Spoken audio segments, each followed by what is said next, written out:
So, time to do some that are going to be a little bit more difficult to be able to do. They're a little bit more complicated, not much, but the big thing here is that it just throws in angles and radians and degrees and, it just throws in more stuff just to confuse people. And so what we kind of have as our image going on for this one is that we've got a plane, here's theta, 4,000 feet, high up in the air. And that's basically it for our image. And so an aircraft is flying horizontally at a constant height of 4,000 feet above a fixed observation point P, which would be down here by theta. And your aeroplane is up here. There's an airplane. Look at that. Airplane. So at a certain point, at a certain instant, the angle of elevation theta is 30 degrees and decreasing. The speed of the aircraft is 300 miles per hour. And so there's a two-part question here. First is how fast is it decreasing at this instant? So at the 30. So the first thing that we're going to have to do is that we have to turn this 300 miles per hour into something with feet. And so I'm going to turn into feet per second, which would end up being about 440. It would be about 440 feet per second. And that's just a simple unit conversion. And the reason to do this is just so you have to make sure everything's in the same unit. It avoids decimals, and I put it into seconds because it's going to be easier to kind of condense everything down. It's better than having big, large numbers. Okay. Now the next thing we have to find is we have to find what is its horizontal distance, or this x. And to find this, since we have 30 degrees, we're going to do tangent inverse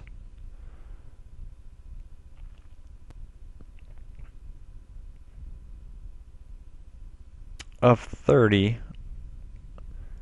is equal to 400 or 4,000 x. And then we're going to solve for x.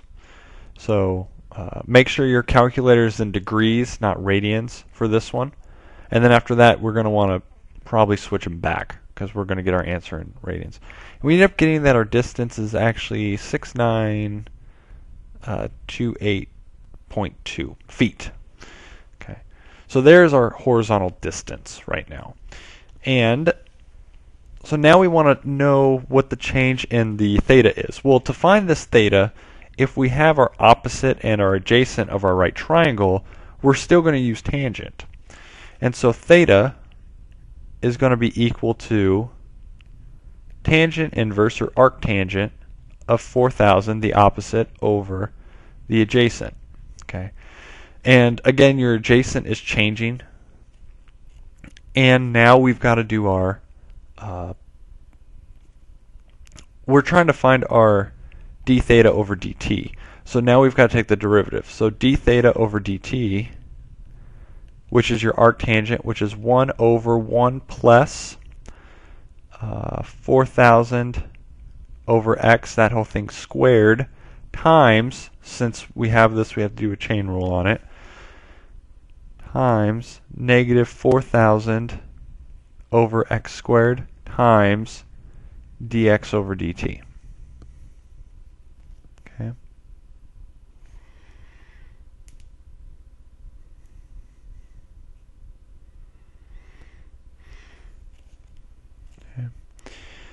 And now our dx over dt is actually this right here. This is our dx over dt, 440. And so now once we multiply, simplify, and do everything, we end up getting about d theta over dt is equal to 4,000, negative 4,000, all over x squared plus 4,000 squared times 440. And now the x squared, we're going to plug in this number. Okay, and that ends up getting us about d theta over dt is equal to about a negative 0.0275. Okay. After you plug in this in for the x squared, or in for the x, and then you solve it all, you end up getting that. And that is your answer. Your change is negative 0.0275 radians per second. Okay, and that's the change in the unit that we have. And so we stick in radians because that's what we want to stay in, even though we did use the degree to find the measure. But if we're just using it normally, we're using radians. And so in this case, it's going to be in radians is our answer. And so that means every second we're actually getting smaller and smaller angle by 0.0275 radians. Okay, and to find that again, to find how many degrees that is, you just multiply it by 180 over pi. And that tells you approximately how many degrees it's changing. So this is for A. So that is all your stuff for A. So now for B, it wants to know how fast is the distance between the aircraft and the observation point changing at this instant. And so we're going to be using our distance formula, the Pythagorean theorem. We've got everything. And so it's going to be d squared is equal to a squared plus b squared, which is just all your cool Pythagorean theorem. Okay, that gets us 2d dd over dt is equal to 2a dA over dt plus 2b dB over dt. Solve, and we end up getting dd over dt is equal to a dA dt plus b dB over dt all over a squared plus b squared, square root of that. And now our numbers that we have, well, since our horizontal, which I'll say is the b, since that's not changing, it's always 4,000, this dB over dt is 0 because the horizontal height's not changing. So that part kind of disappears. Okay. Now our dA over dt is our dx. Okay, I kind of changed variables halfway through. Sorry about that, but it's just what it was. And then our A is right there, is at our 6. So our dd over dt is equal to 440 times 6928.2 all over the square root of 6928.2 squared plus 4,000 squared. Okay. And that gets us approximately 381.05 feet per second. Now if we want to turn that into miles per hour, it's just another simple unit change, and we end up getting about 259.8 miles per hour. So that means every minute or every second that plane is flying at that moment, at that 30 degrees, it's gaining the distance between your point of reference to the plane, it's gaining 381.05 feet per second, or it's going about 259.8 miles per hour, the distance from your point to that plane. Okay. All right, very last one. So a beacon that makes one revolution. It's a revolution. Every 10 seconds is located on a ship anchored 4 kilometers from a straight shoreline. How fast is the beam moving along the shoreline when it makes a 90-degree angle from the shore?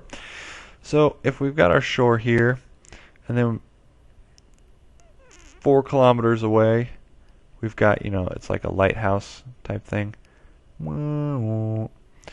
And it's shining light onto the shoreline.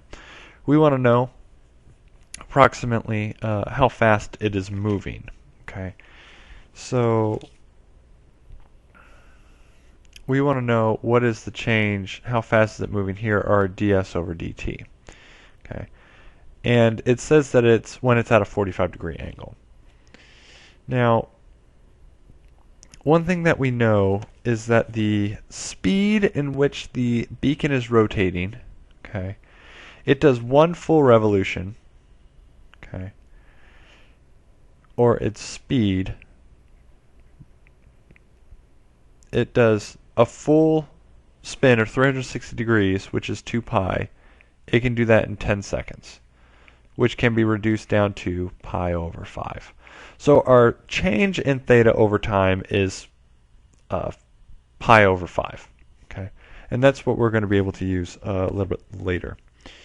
Now, the angle in which this is changing, okay, is equal to theta is equal to inverse tangent of the opposite, which would be x, all over 4. Okay. Or, yeah, x or s. I guess we can use s in this case. We'll say s. And now we do the derivative. Well, the derivative would be d theta over dt is equal to arc tangent, which is 1 plus s squared over 16 times the derivative of this, which would be 1/4 times ds over dt. Okay. So now we've got our different things we can plug in. We've got our d theta over dt, and we know what our s is because when the lighthouse, it's 4 kilometers from the shoreline, and we want to know how long is it from that point. So this is our s right here. Well, this is 45. That makes a 45, 45, 90 right triangle, which means that the s also has to be 45 km. So that s squared will also be 45. Or will be 4. And then 4 squared 16. And so now we would, you can simplify this 1 plus 1 times 1/4 times ds over dt is equal to pi over 5, which would be, let's use another color. Let's go to green.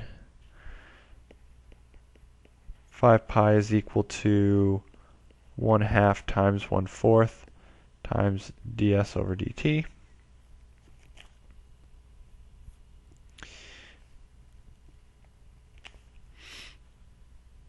Which would get us about an 8 pi over 5 is equal to ds over dt.